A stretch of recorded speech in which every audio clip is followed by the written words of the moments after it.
Thank you, Saroj. Um, Monica, the key force behind this conference. I understand, is this the first time we are having a conference on the theme of steel service centers? This is the third edition. But I think, at least for me, it is the first, and I'll tell you a little bit more about it. Um, but it's very heartening to see, as Mr. Mandhani was also mentioning, um, to have a concept all around steel service centers. Because, as there are many conferences on the mineral side, on the metal side, but I think it's equally important that um we register our space in this complete value chain of steel in India.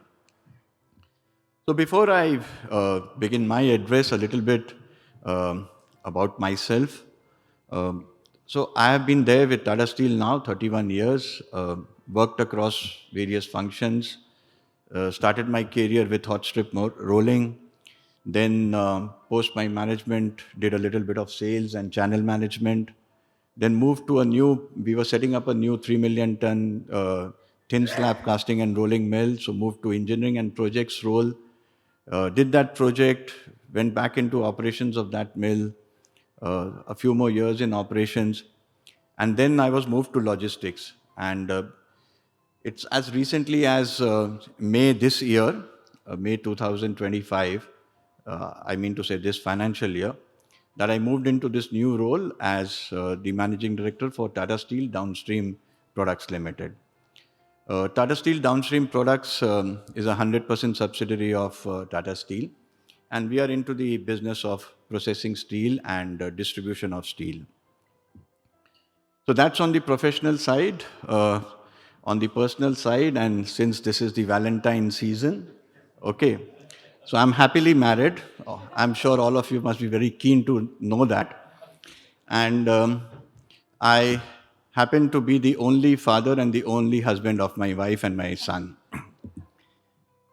I have structured my thoughts on four key tenets, so to say. So, one is the context. Uh, so, what is the context in which today the steel service centers are operating? I'll also reflect a little bit about what are the various models in which steel service centers operate. So, that will be my second thought. Then I'll also bring in a few points where I think which are very much required for deliberation, which is what is the role of a service center? Actually, there could be many perspectives on the exact role of a service center. From there, I'll try to move into some of the challenges that we all face in this space. And lastly, I'll try to sum it up with what's the final outlook for future that holds for us.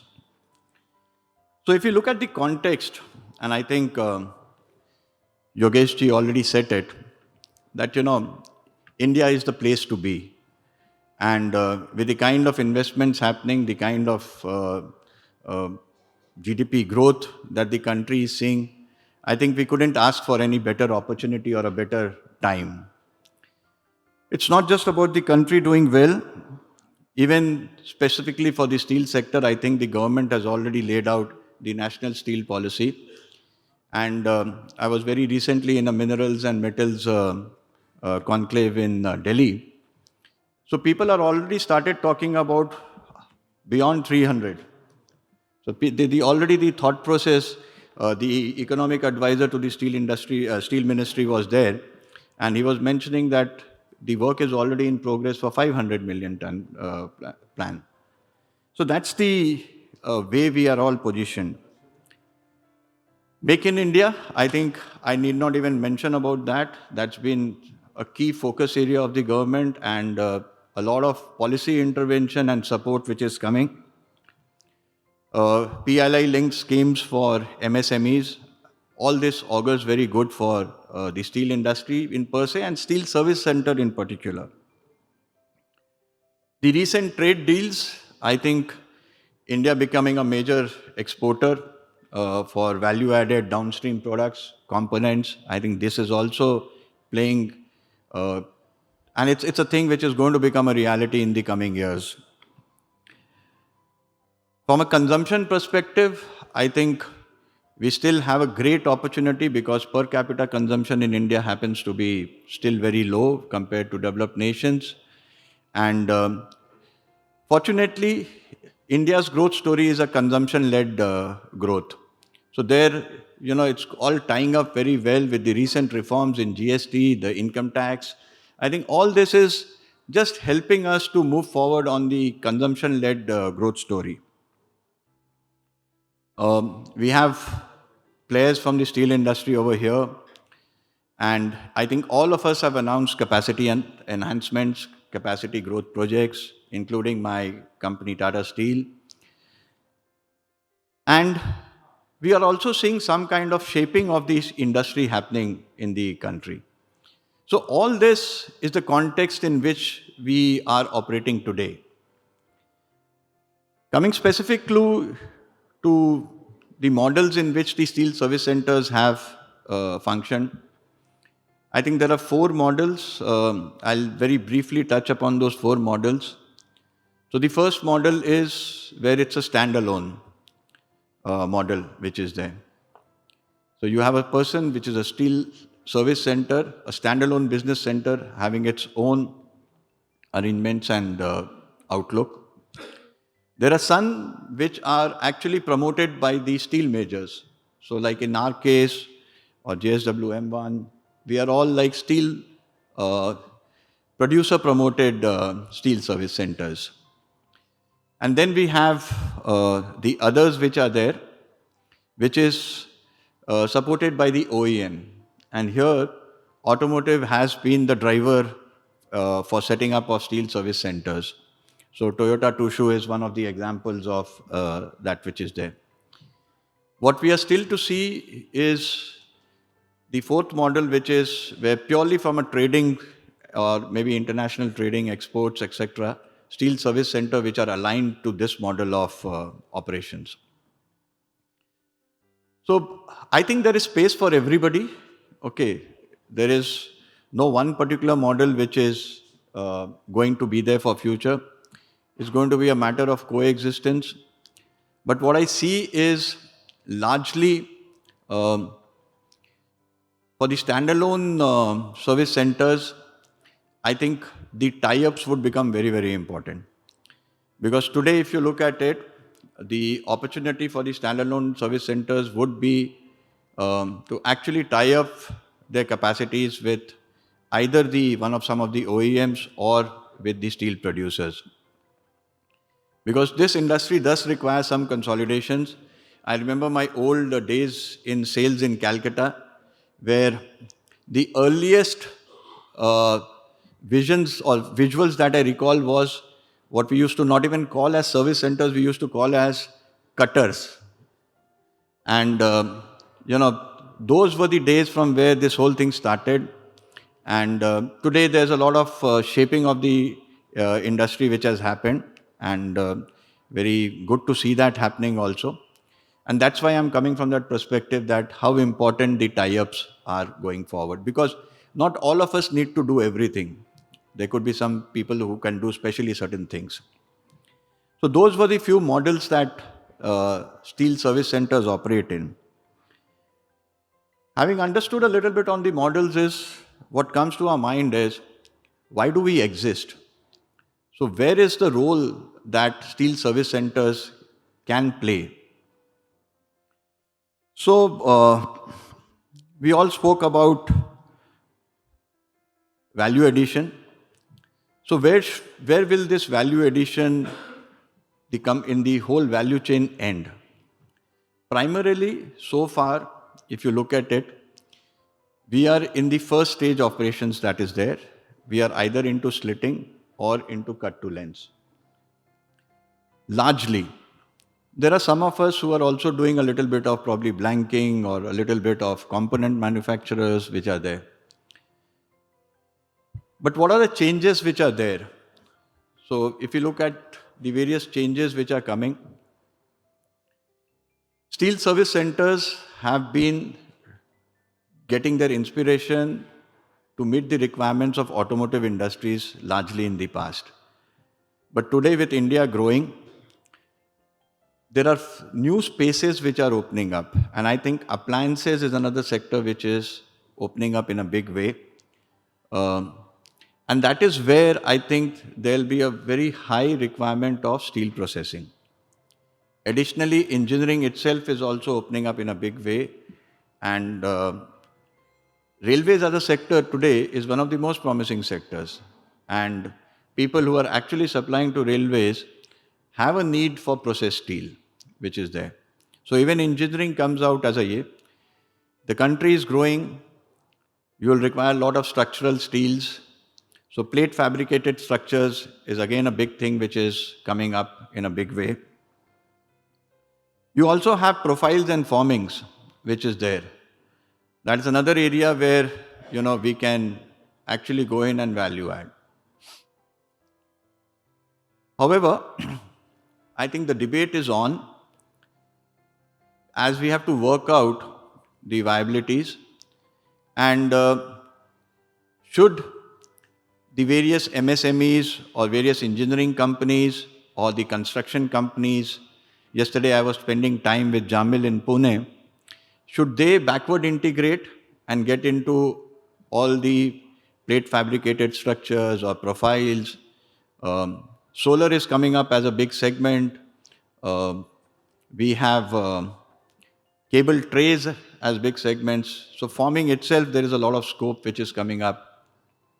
So whether these players who are into these markets, they backward integrates, or the steel service center further goes down the value chain and sets up processes, equipments to cater these kind of requirements. So I think that's the debate which is happening. Now, while there is an opportunity, there's also a lot of challenges which is probably holding us to hit that inflection point.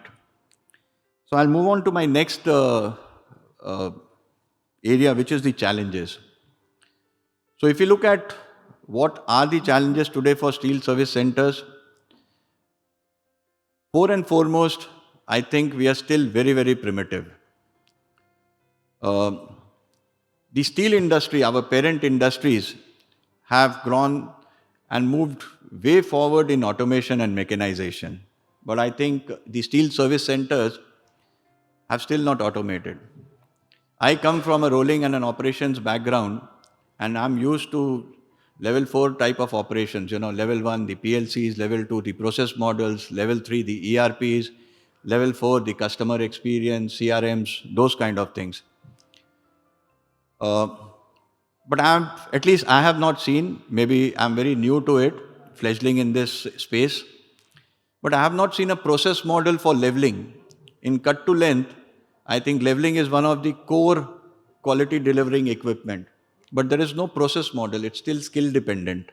It's still dependent on what the OEM gives us and how our operators know how to use it. And mind you, the steel is not the same. It's the same line in which we are producing various grades of steel, handling various. So I think automation, not just from the perspective of mechanization, automation also from the perspective of process models is something which is, I think, really holding back this industry. Then, if you look at it, I mentioned it a little earlier, it's the automotive clusters, when it comes to where do we set up a steel service center? The network of steel service centers. Now, when you're deciding to put up a steel plant, okay, there's large degree of clarity, You are transporting 3 times of raw materials to produce 1 ton of steel, and 1 ton of finished product is to be transported. So you make a choice, either you are near the market or you are near the raw materials. It could be captive resources or it could be ports where you are there. The country is talking about slurry pipelines. So, a lot of things about the location of a steel company is decided by the way we want to move the materials. But in the case of a steel center, it's service which is a predominant factor.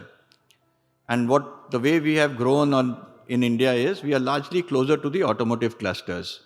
But now we have new clusters coming up. So we have Sri City for appliances in South. but it is still very fragmented elsewhere. So for meeting the requirements of these appliances, or for that matter, engineering segments, which is a good place to have. If you're looking at plate fabricated structures, the kind of space required for setting up a unit is very, very immense. Yeah. So these are some of the challenges. So what would be the network of steel service centers in the country, given that India is a very high landmass country, and if you have to move materials, your cost effectiveness or cost efficiencies may be lost in the logistics itself. The other part is uh, we still don't have a good indigenous supplier. For everything, we have to either go to, it started with US, then the European suppliers, now we have some Korean suppliers, and obviously we also have China. Uh, but we still are really looking very hard to find scale or economies of scale in some of these suppliers from China. We can set up very small, small units, yes, but if we are really thinking about high productive, high volume lines, then we need to go to either the Europeans or the Americans or the Korean lines. And these don't come easy.